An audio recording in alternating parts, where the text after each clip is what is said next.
Melihat pergerakan Sebojo, perhatian Bima terpecah. Buk!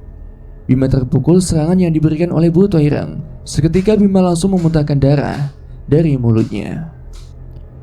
Ojo meleng, geram Buto Ireng. Belum sempat Bima menjawab, Jigrik langsung memberikan serangan membabi buta pada Bima. Beruntung refleks Bima baik, dia dengan sigap langsung menghalau.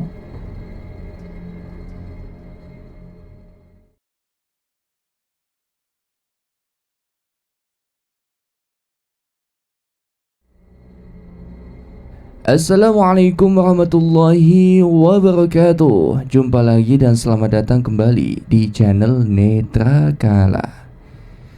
Seperti biasanya, pada kesempatan kali ini saya akan membagikan sebuah kisah misteri. Kisah kali ini berjudul Labuh Mayit. Bagi teman-teman semua yang ingin langsung membaca cerita ini, bisa langsung klik link yang sudah saya sisipkan di kolom deskripsi video ini. Dan bagi teman-teman yang belum subscribe, silakan bisa tekan tombol subscribe terlebih dahulu dan jangan lupa aktifkan lonceng notifikasinya agar tidak ketinggalan update video terbaru dari kami. Untuk itu langsung saja, tanpa perlu berlama-lama lagi, kita langsung ke inti ceritanya.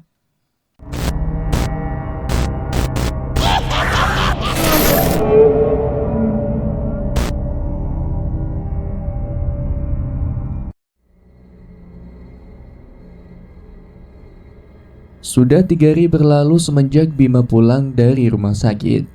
Keadaannya sudah membaik, meski kadang dia masih merasakan kepalanya sedikit pusing. Bima tengah termenung di taman belakang rumahnya, memikirkan kenapa tiba-tiba saja dia tidak bisa menggunakan kemampuannya. Kromo Sengkono, batin Bima sambil memfokuskan pikirannya pada penjaganya. Namun setelah menunggu beberapa saat, tidak terjadi apapun. Bahkan sensasi rasa dingin yang menandakan kemunculan mereka juga tidak terasa sama sekali. Keluh Bima, sembari mengambil sebatang rokok dan menghidupkannya. Rasanya dia rindu berinteraksi dengan Kromo Sengkono. Lagi ngapain, Bim? Terdengar suara Banyu dari arah belakang Bima. Astagfirullah, Pak. Ucap Bima kaget. Banyu yang melihat Bima terperanjat hanya terkekeh dan segera duduk di samping Bima. Ditatapnya anak laki-laki semata wayangnya itu. Lagi mikirin apa? Tanya Banyu yang masih menatap Bima dengan penuh perhatian. Bima pun menggeleng menghindari pertanyaan bapaknya itu. Kamu masih mikirin Arif? Terka Banyu setelah beberapa saat terdiam. Waktu bapak kenal sama Arif, mungkin dulu seumuran kamu, Bim. Lanjut Banyu menolehkan kepalanya dan memandang jauh lurus ke arah depan. Bima menolehkan kepalanya ke arah bapaknya. Dia sama sekali tidak pernah menanyakan sejak kapan Banyu dan Arif bisa saling berteman seperti ini. Ada hal-hal yang hampir tidak pernah aku mengerti tentang pribadi Arif, Bim. Sejak masih remaja, dia itu selalu berusaha untuk menolong orang-orang yang ada di sekitarnya. Tapi memang begitulah dia, selalu mengikuti kata hatinya. Orang yang keras kepala dan tidak bisa diatur. Pantas saja kalian bisa begitu dekat, ujar Banyu menerawang jauh mengingat-ingat kenangannya itu. Bima masih terus memandangi Banyu, terbesit rasa ingin tahu tentang sosok Pak Arif jauh lebih dalam. Apa Pak Arif juga punya anak dan istri, Pak? Tanya Bima. Teringat ucapan Pak Arif sewaktu di depan gubuk Simbah. Iya, tapi sudah meninggal beberapa tahun yang lalu, jawab Banyu getir. Mungkin karena itulah dia dekat denganmu. Dengan kehadiranmu, mungkin dia teringat dengan mendiang anak laki-lakinya, ujar Banyu sambil mengangkat bahunya. Bagaimana mereka bisa meninggal, Pak? Tanya Bima penasaran. Banyu hanya diam. Ia melanjutkan membakar sebatang rokoknya yang sedari tadi ia pegang. Kecelakaan. Setahu Bapak waktu itu, Arif sedang mencoba untuk menolong seseorang yang terkena serangan gaib. Tapi setelah beberapa waktu, Justru keluarga Arif yang terkena dampaknya. Anaknya dulu masih seumuran kamu, hanya beda beberapa tahun, ucap Banyu. Bima terkesiap, tiba-tiba saja dia teringat dengan sembojo. Akankah Bima juga akan merasakan seperti yang Pak Arif rasakan, kehilangan orang-orang terkasih di sekitarnya? Arif selalu bisa menyembunyikan perasaannya. Dia tidak pernah sekalipun selama Bapak mengenalnya, Arif mengeluh tentang kehidupannya yang berat. Dia yatim semenjak kecil dan diurus oleh kakaknya. Setelah kakaknya meninggal, dia seorang diri. Meski masih punya kerabat, tetapi Arif memilih untuk pergi merantau. Ucap Banyu tersenyum kejut. Entah kenapa Bima merasakan sendu. Ada sesuatu yang tidak bisa dijelaskan di dalam perasaannya. Tiba-tiba saja matanya memanas, tenggorokannya terasa sakit tercekat.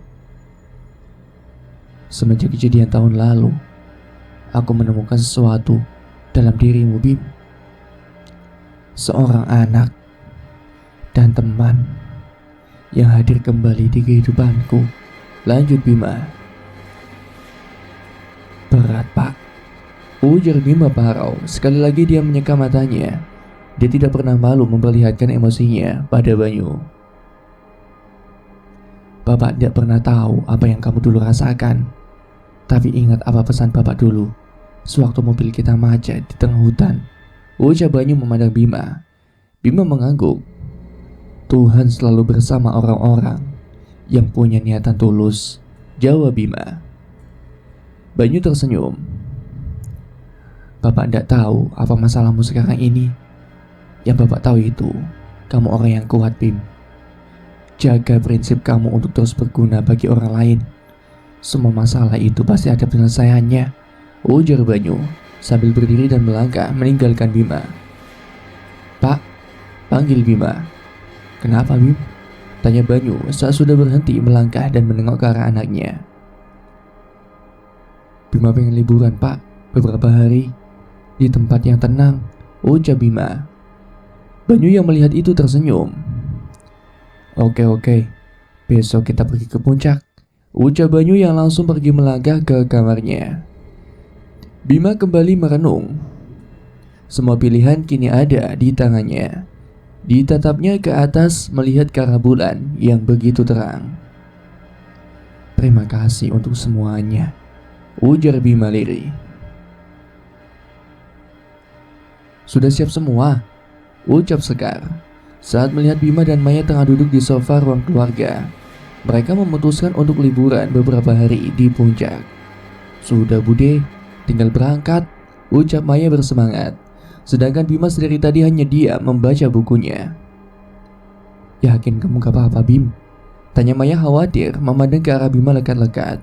Semenjak Bima pulang dari rumah sakit, mereka belum bertemu sama sekali.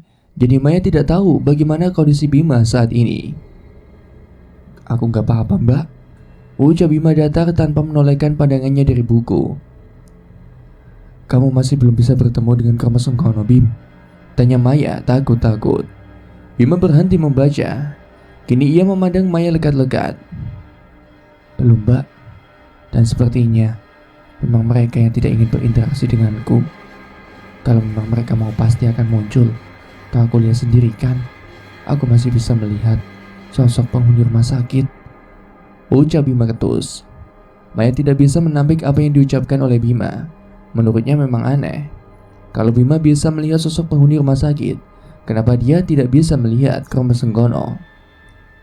Kembali Maya teringat akan pertemuannya dengan Krama Sengkono saat berada di rumah sakit. Apa ada hubungannya ya dengan Sembojo? Batin Maya penasaran. Bim, apa Sembojo menemuimu lagi? Tanya Maya lirih. Bima menghela napas. Entah kenapa dia merasakan jengkel dengan pertanyaan Maya. Kau tahu, Mbak, apa yang aku pikirkan? Aku hanya khawatir jika terjadi sesuatu dengan kalian, terlebih dengan Sembojo yang masih berkeliaran. Bagaimana kalau, ucap Bima, kalau ada sesuatu yang terjadi dengan hal gaib, selama kamu belum bisa mengeluarkan energimu, biar aku yang menjaga kalian, ucap Maya. Bima melihat ke arah mata Maya. "Kita lihat nanti, Mbak," ujar Bima tersenyum penuh arti. Sedangkan Maya yang mendengar ucapan Bima justru khawatir. Takut dengan visual yang dia lihat akan terjadi. Merasa ada nada final di ucapan Bima, Maya tidak melanjutkan pertanyaannya lebih jauh. Setelah semua siap dan mereka sudah melakukan pengecekan beberapa kali, akhirnya mereka mulai melakukan perjalanan untuk menuju ke puncak. Selama perjalanan tidak banyak kejadian yang berarti. Hanya sesekali candaan dan tawaran untuk mampir membeli makan atau sekedar mampir ke toilet. "Seger ya, Bim," ucap Maya saat membuka kaca mobil. Beberapa kali Maya menghirup udara dalam-dalam. Bima hanya mengiyakan ucapan Maya dan kembali memandang ke arah luar. "Kenapa sih, Bim? Mirip orang stres deh kamu itu," ucap Maya. Sekar menengok ke arah belakang. "Masih sakit, Bim?" tanya Sekar khawatir. "Enggak, Bu. Mbak Maya ini aja yang bawel. Orang Bima juga udah jawab, malah dikatain stres," ketus Bima. Maya yang mendengar itu langsung cemberut dan langsung kembali menengok ke arah luar. Udah malah ribut. Katanya mau liburan. Sebentar lagi kita sampai loh," ucap Banyu ceria. Benar saja. Setelah 15 menit masuk ke dalam area perkebunan teh, mereka akhirnya sampai ke tempat tujuan mereka. "Ayo turun," pinta Sekar sambil membuka pintu mobil dan langsung saja berjalan ke arah depan menuju resepsionis resort. Maya mengikuti apa yang Sekar lakukan. Sesaat dia melihat sekitarannya, sama seperti biasanya, dia mencoba untuk mengecek tempat yang akan mereka tinggali. "Aman, Bim, gak ada makhluk astral di sini," ucap Maya tanpa berpikir terlebih dahulu. Entah kenapa Bima merasa jengkel. Tanpa memedulikan Maya, Bima langsung saja berjalan untuk melewati sepupunya menuju ke arah lobi resort. Maya menghela napas, tidak paham dengan kelakuan Bima akhir-akhir ini. "Udah, Mai, jangan dipikirkan. Sedari kemarin memang kelakuan Bima aneh, lebih sering melamun dan sensitif," ucap Banyu yang sudah di sebelah Maya. "Mirip pantat bayi ya, Pak Lek," ucap Maya memandang punggung Bima dengan sebal. "Bapak sama ibu kesini jam berapa?" Banyu terkekeh mendengar ucapan Maya. "Pantat bayi emang sering melamun dan sensitif ya, Mai?" Maya terbengong saat menyadari ada yang salah dengan ucapannya. Ia langsung ikut terkekeh. "Nah gitu dong, jangan ikut-ikutan ngambek," ucap Banyu ceria. "Tolong Bima ya, coba cari tahu apa yang sedang dipikirkan ya, Mai. Semenjak pulang dari rumah sakit, dia selalu begitu," lanjut Banyu tersenyum. Maya pun mengangguk. Dia sebetulnya tahu apa yang sedang terjadi dengan Bima, tapi dia pikir tidak bijaksana jika mengatakannya pada Banyu. Biarlah nanti Maya pelan-pelan bicara dengan Bima. "Bude, ini nyaman banget," ucap Maya saat masuk ke dalam villa yang mereka pesan. Tempat itu memiliki 4 kamar tidur dengan kamar mandi pribadi, ruang tamu sekaligus ruang keluarga, 1 kamar mandi luar dan dapur. "Nyaman kan? Nanti hitung-hitungannya pas sudah di rumah aja ya," goda Sekar. Maya cemberut. "Sama ponakan sendiri kok hitung-hitungan atau bule?" "Bim, abis ini temenin jalan ya, mumpung masih sore," pinta Maya. Karena sedari tadi Bima hanya dia memperhatikan mereka. "Kemana sih? Males aku, Mbak. Mau tidur," ucap Bima ogah-ogahan. "Ayo cepetan," kata Maya yang sudah menarik-narik tangan Bima. "Apa sih, Mbak? Orang dibilang males juga masih aja maksa," kata Bima yang langsung menepiskan tangan Maya dan berjalan untuk menuju kamar yang sudah ditunjukkan oleh Sekar. Maya kembali menghela napas. "Bima, kamu kenapa sih?" tegur Sekar. Namun tidak ada sautan dari Bima, dia sudah masuk ke dalam kamar. "Udah bule, gak apa-apa, mungkin Bima masih capek," ucap Maya tersenyum kejut. "Ya udah yuk, kita spa aja. Biarin aja Bima sama Pak Le di sini," ajak Sekar mencoba menghibur Maya yang matanya sudah terlihat berkaca-kaca. "Loh, aku ya pengen. Sesekali boleh juga di message," ucap Banyu. "Coba ajak Bima, Mas. Nanti ngambek lagi kalau nggak diajak," ujar Sekar yang khawatir jika Bima merajuk karena tidak diajak pergi bersama mereka. Banyu pun mengangguk dan segera menuju ke kamar Bima. Setelah ditunggu beberapa saat, ia kembali dengan wajah cemberutnya. "Minta sendirian anakmu itu. Biarlah, mungkin memang lagi pengen sendiri, ucap Banyu. Awalnya Sekar nampak khawatir, tapi setelah Banyu memberikan penjelasan akhirnya mereka membiarkan Bima untuk sendiri terlebih dahulu. Bima tengah berdiri di depan jendela. Dilihatnya ketiga orang itu sedang berjalan menjauh dari villa yang mereka sewa. Ada perasaan sedih yang tidak bisa dia jelaskan. Di satu sisi dia ingin berkumpul, tapi di sisi lainnya juga Bima benar-benar ingin sendirian. Berjalan untuk menuju ranjang, Bima merebahkan tubuhnya. Dia berniat untuk bermeditasi, siapa tahu dengan belajar dari awal lagi, ia bisa membuka kemampuannya kembali. Perlahan Bima menarik napas dan menghembuskan napasnya pelan-pelan. 7 hitungan dia menarik napas panjang, kemudian ia tahan di diafragma selama 7 hitungan, dan ia hembuskan dengan 7 hitungan pula. Bima melakukan itu berulang kali hingga dia benar-benar merasa rileks. Tubuhnya terasa melayang, namun bukannya bisa merasakan energinya, justru Bima tertidur dengan pulas. Bima saat ini tengah duduk di teras rumah yang tidak asing. Beberapa kali dia mengedarkan pandangannya. Sudah lama, Bim. Terdengar suara laki-laki dari arah samping Bima. Pak Arif, gagah Bima. Saat mendapati laki-laki yang dirindukannya itu tengah berdiri tidak jauh darinya. Kenapa mukamu? Ucap Pak Arif yang langsung berjalan dan duduk di depan Bima. Apa yang membuatmu begitu gelisah? Lanjut Pak Arif. Bima tidak menjawab. Dia terus memandangi sosok orang yang sudah mengajarkan banyak hal di hidupnya.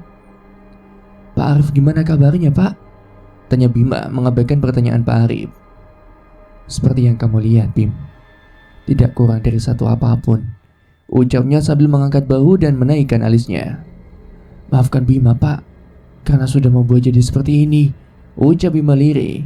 Hatinya begitu pedih memikirkan semuanya. Andai saja dia bisa merubah waktu, dia ingin sekali pergi ke masa lalu. Tidak ada yang perlu disesalkan. Laki-laki itu harus tegas dan kuat. Tidakkah kau belajar selama ini? Setiap tindakan akan menimbulkan resiko. Masa lalu hanya pelajaran. Berjalanlah ke depan Bim, ujar Pak Arif. Bima mendongak, ditatapnya lurus-lurus ke arah mata laki-laki yang tengah duduk di depannya. Apa yang harus Bima lakukan Pak? Tanya Bima. Tidak ada yang perlu kau khawatirkan. Jika memang apa yang kau pilih bisa membuatmu lebih baik, lakukanlah. Ikuti nuranimu. Tetaplah berpegang teguh dengan prinsip yang sudah kau jalani. Tidak ada pengorbanan yang sia-sia Bim, ucap Arif tersenyum. Seketika kabut tebal turun, sejenak Bima merasakan kebingungan. Astagfirullahaladzim, ternyata mimpi, ucap Bima saat dia mendapati tengah tertidur dengan badan penuh dengan keringat. Ditengoknya ke arah jendela yang masih terbuka. Langit sudah menghitam. Bima mendengar dari arah depan suara-suara seperti orang yang tengah berbincang dan bersenda gurau. Beranjak Bima segera menghidupkan lampu kamarnya dan berjalan untuk menuju ke kamar mandi sebelum bergabung bersama dengan yang lainnya. Bima boleh gabung, ucap Bima saat mendapati keluarganya tengah berkumpul di taman depan villa. Maya yang pertama mendapati kehadiran Bima awalnya terdiam, takut Bima masih sensitif seperti tadi sore. Namun seketika senyuman timbul, dia berlari ke arah Bima. Ngapain sih? Ayo, ucap Maya sambil menarik lengan Bima untuk menuju tempat mereka berkumpul. Malam itu semua bersuka cita, bahkan Bima nampak lebih ceria dibanding beberapa hari belakangan. Mbak, bisa bicara berdua? Tanya Bima. Boleh Bim, kita duduk aja di sana, ucap Maya sambil menunjuk bangku yang tidak jauh dari api unggun yang sudah disiapkan oleh pengelola resort. Kenapa Bim? Tanya Maya saat mereka sudah duduk di bangku taman. Bisakah kamu membawaku ke tempat Simbah? Ujar Bima. Maya memandang Bima penuh dengan perhatian. Memang selama beberapa hari ini dia berpikir, apa sebaiknya mereka pergi ke tempat Simbah untuk mencari solusi dari permasalahan Bima saat ini. Untuk apa Bim? Tanya Maya mencoba memastikan apakah benar di pikirannya itu sama dengan di pikiran Bima. Entahlah Mbak, tapi aku ingin sekali bertemu dengan mereka. Siapa tahu aku sudah tidak akan bertemu dengan mereka lagi nantinya Mbak, ujar Bima tersenyum. Maya terkejut mendengar penuturan dari Bima. Perasaannya tiba-tiba saja menjadi tidak karuan. Apa Bima sudah memutuskan sesuatu? Batin Maya penasaran. Kok malah bengong, Mbak? Dengar Bim, selama beberapa hari ini aku berpikir, jujur saja aku khawatir dengan ancaman yang diberikan oleh Sembojo. Tapi setelah beberapa waktu tidak ada hal ganjil, apa tidak lebih baik kita seperti ini saja? Kita coba hidup normal kembali seperti dulu, ucap Maya serius. Bima tersenyum. Ya, aku cuma ingin bertemu dengan mereka. Mungkin karena sudah terbiasa dengan kehadiran mereka, jadi rasanya ada sesuatu yang hilang. Terlebih lagi, aku juga sudah berjanji untuk membawa pulang Pak Arif. Setidaknya kalau memang aku tidak bisa melihat mereka lagi, aku ingin pamitan, ujar Bima. Maya terdiam, mempertimbangkan keinginan Bima. Dia tidak mau salah langkah lagi, terlebih dengan kondisi Bima yang seperti ini. Biasa saja justru malah membuat masalah menjadi semakin besar. Turuti keinginan Bima, Nduk, ucap suara cempaka kuning di telinga Maya. Sontak dia langsung memalingkan wajahnya dan mengedarkan pandangannya, mencari dari mana asal sumber suara itu. Ada apa, Mbak? Ucap Bima mengerutkan dahinya. Maya menggelengkan kepalanya. Gak apa-apa, Bim. Baiklah, kita coba ya nanti malam, setelah semua orang sudah tidur, ucap Maya. Sejenak dia mengerutkan dahinya saat memandang Bima. Mungkin hanya perasaannya saja. Maya melihat ekspresi wajah Bima begitu beringas, mirip seperti saat dia kerasukan Sembojo. Makasih, Mbak. Ayo kita bergabung sama yang lain, ucap Bima yang langsung saja berdiri meninggalkan Maya. Aku gak tahu, Bim, ini akan berhasil atau tidak. Selama ini kita kan selalu dibantu oleh Kromo Sengkono. Jadi jangan berharap lebih ya, kata Maya. Bima pun mengangguk. Tidak bisakah kau mencoba memanggilnya ke tempat ini, Mbak? Sebetulnya Maya bisa memanggil Kromo Sengkono, tetapi karena ada keengganan dia sengaja untuk tidak melakukan itu. Terlebih memang dia berharap kalau apa yang akan mereka lakukan malam ini akan gagal. Akan aku coba, Bim. Kau bersiaplah, ujar Maya, yang langsung saja duduk bersila. Bima yang melihat sepupunya tengah bersiap mengikuti apa yang Maya lakukan. Bibirnya tersenyum penuh dengan kemenangan. Perlu beberapa waktu bagi Maya untuk bisa memfokuskan pikirannya. Sedari tadi dia selalu melihat bayang-bayang Bima yang tengah bertempur bersama Sembojo melawan penghuni alas Lali Jiwo. 15 menit telah berlalu. Mereka mulai merasakan udara menjadi lebih dingin. Suara deru angin yang tidak biasa tertalu-talu di telinga mereka. Kini tarikan-tarikan kecil mulai terasa di ujung-ujung kepala mereka berdua. Hati Bima membengkak gembira. Terus saja dia mencoba untuk mengatur napasnya. Kini ia sudah merasakan tangan Maya menyentuh dahinya. Bima membuka matanya, mengerjapkan beberapa kali untuk membiasakan dengan apa yang tengah dia lihat. Buka matamu, Mbak, pinta Bima. Kita di mana, Bim? Ucap Maya kebingungan. Saat ini mereka tengah berdiri di depan gerbang pendopo besar dengan nuansa kuno di sekitarnya. Kau tidak ingat ini di mana? Ucap Bima tersenyum senang. Maya yang melihatnya justru merinding hebat. Tidak pernah Bima tersenyum seperti itu, seolah dia sedang mendapatkan kesenangannya. Maya mencoba mengingat-ingat. Memang dia merasa tidak asing dengan bangunan yang ada di sekitarnya itu. Sanggar Pati, ucap Maya lirih. Benar, Mbak. Di tempat ini dulu aku bertarung dengan Kendiswari, ucap Bima yang mulai melangkah menuju ke arah pintu kayu lapuk. Bim, kenapa kita bisa sampai di sini? Ayo pulang, ucap Maya yang mulai khawatir.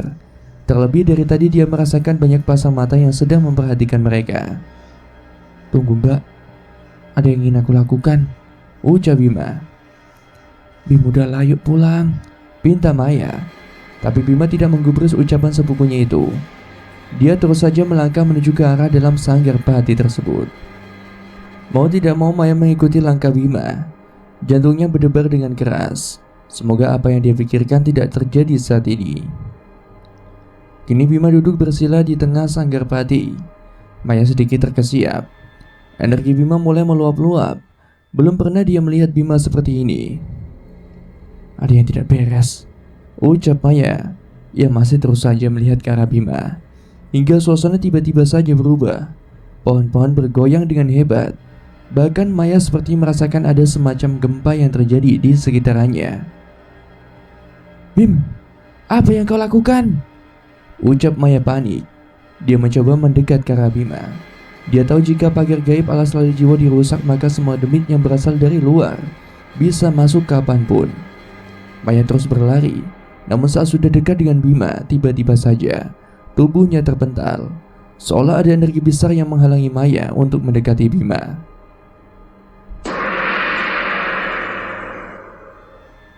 Maya kaget. Dia melihat ke arah sekitarnya. Suara gong itu benar-benar menakutkan. Napasnya tercekat. Dia benar-benar panik saat ini. Bim, tolong berhenti, ucap Maya yang mulai terlihat putus asa. Dia menyesal telah menuruti kemauan Bima. Suwon, wes buka panggonan iki. Maya menoleh. Tepat di pintu masuk sanggar pati, Semboja sudah berdiri dengan antek-anteknya. Bima membuka matanya, melihat ke arah Sembojo. Aku sudah melakukan apa yang kau minta. Sekarang, tepati janjimu, ucap Bima. Maya yang mendengar itu hanya terdiam mematung. Tidak mungkin Bima melakukan ini semua.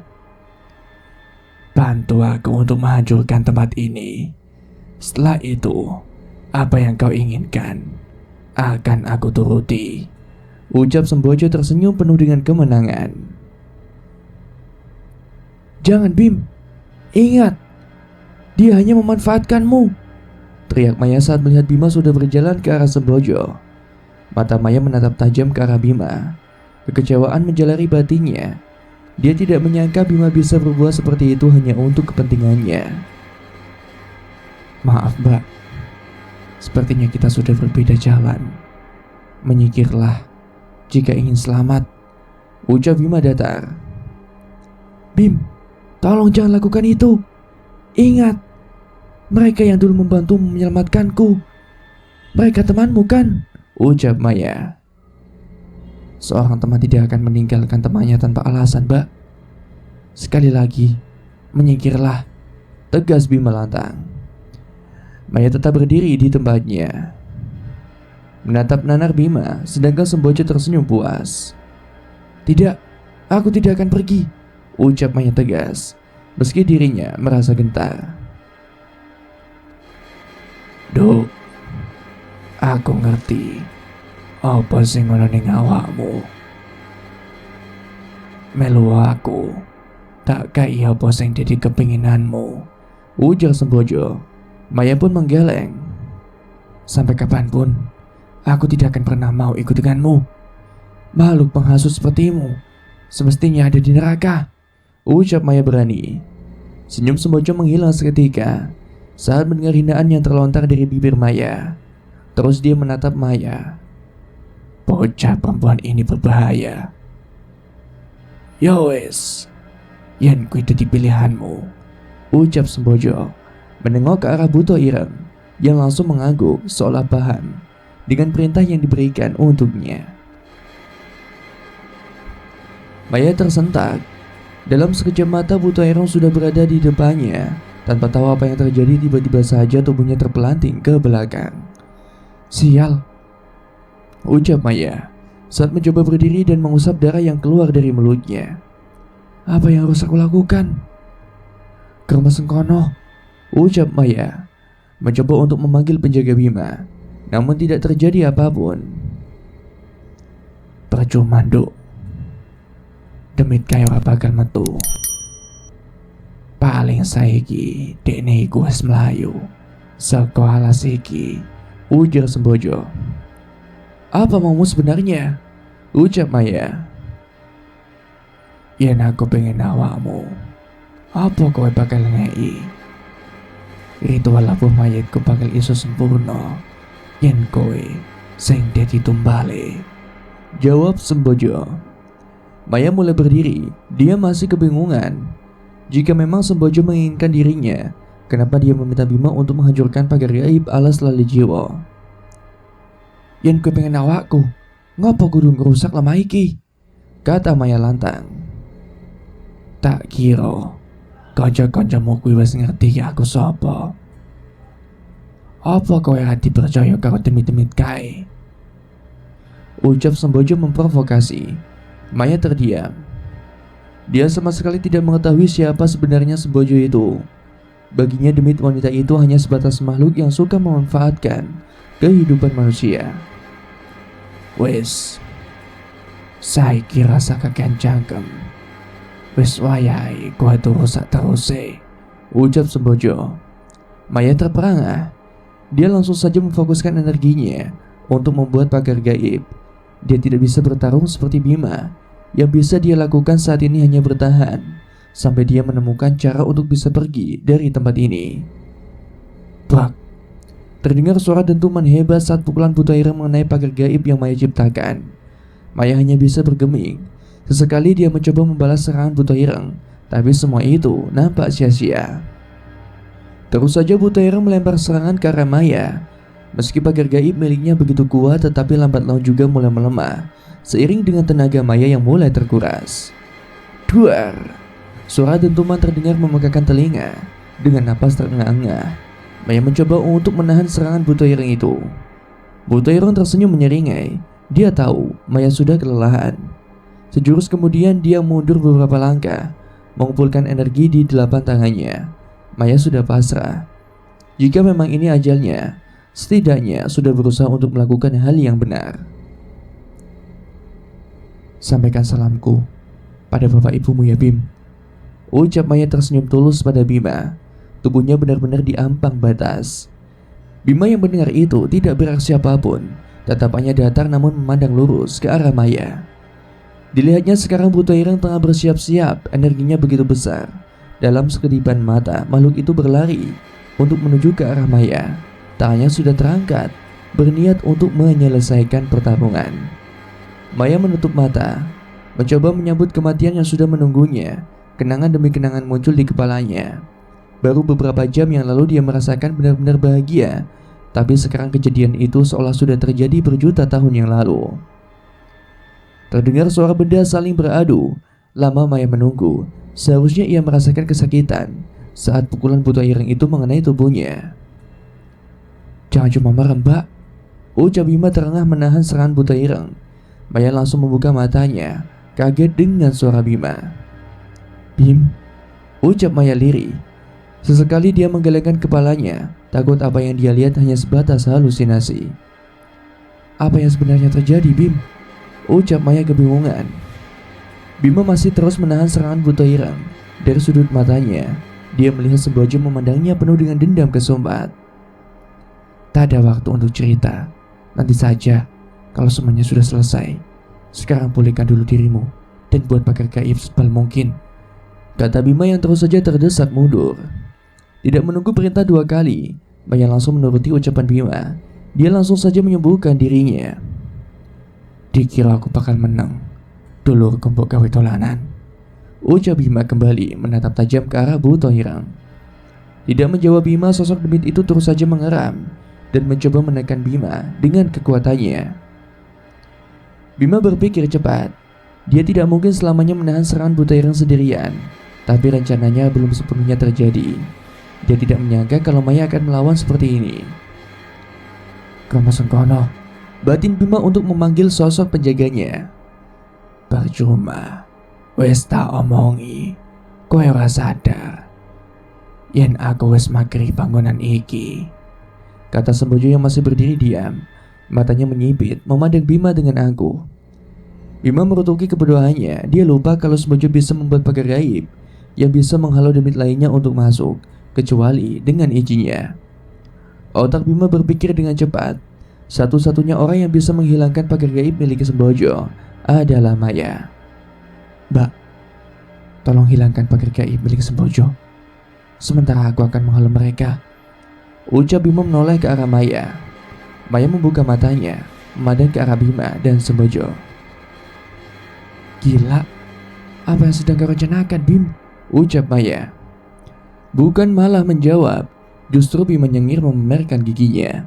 Maya benar-benar geram, dia sama sekali tidak paham dengan tingkah pola saudaranya itu. Bisa kan? Ucap Bima mengerang, kekuatan buta ireng benar-benar mirip dengan Kromo Senggono. Sesekali Bima melirik ke arah Sembojo. Dia hanya perlu waktu untuk mengulur, tapi mampukah dia menghadapi Sembojo dan buta ireng? Belum lagi antek-anteknya yang lain. Akan aku coba, Bim. Ucap Maya yang langsung kembali memejamkan matanya. Bima menunggu beberapa saat agar Maya bisa menciptakan pagar gaib yang cukup tebal. Terus saja dia merasa terdesak. Kowe wes ra kepengen menungso sing nang alas iki sebalik ning dunyamu tole. Ujar Sembojo dengan nada menghasut. Ucapanmu itu cuma bualan. Sedari kemarin saat aku menerima tawaranmu, aku sudah tahu niatan yang ada di benakmu. Tak tahukah kau, kalau saudariku bisa membaca niatan manusia, aku bisa membaca niatan demit sepertimu. Ucap Bima dengan nada tertekan. Sembojo menatap Bima. Kepalanya meneleng ke kanan dan ke kiri, mempertimbangkan sesuatu. Jangkek, lumat bocah-bocah kai, ujar Sembojo. Seketika Bima melihat ke arah Sembojo dan benar saja, sosok siluman besar yang memiliki badan manusia dan berkepala kerbau mulai bergerak. Sial, ucap Bima yang langsung melepaskan tangannya dan mundur beberapa langkah ke belakang. Dia sudah tidak bisa menahan lebih lama lagi. Satu serangan dilancarkan oleh Jigrik, namun Bima bisa menghindar dengan bergerak menyamping. Saat ini ia berusaha untuk menjauhkan mereka agar tidak dekat-dekat dengan Maya. Konsentrasi Bima terpecah antara melihat Maya, Sembojo dan dua makhluk yang terus-menerus melancarkan serangan padanya itu. Apa yang harus aku lakukan? Batin Bima. Dia tidak mungkin terus-menerus menghindari serangan yang dilontarkan untuk kedua makhluk itu. Maju kabeh, ucap Bima. Dia sudah memutuskan lebih baik menangani dua makhluk itu di depannya. Jika mereka tidak segera disingkirkan, hanya membuat keadaan semakin memburuk. Kesuwen, ucap Bima yang langsung saja menerjang ke arah depan mencoba memberikan pukulan pada Jegrik dan Buto Ireng. Ini dentuman suara terdengar memegahkan telinga. Bima dan kedua makhluk suruhan Sembojo itu bertarung untuk saling membunuh. Sementara itu Maya masih duduk bersila. Dia berusaha keras untuk menghancurkan pagar gaib yang menyelimuti Sanggarpati. Suasana mulai berubah. Hutan yang awalnya terlihat tenang, tiba-tiba saja terdengar deru angin dari berbagai arah. Bima tahu Maya sudah mulai berhasil menghancurkan pagar milik Sembojo. Bima melirik ke arah Sembojo. Kali ini dia menatap ke arah atas, sepertinya melihat apa yang sedang terjadi. Hingga tiba-tiba saja Sembojo bergerak cepat ke arah Maya.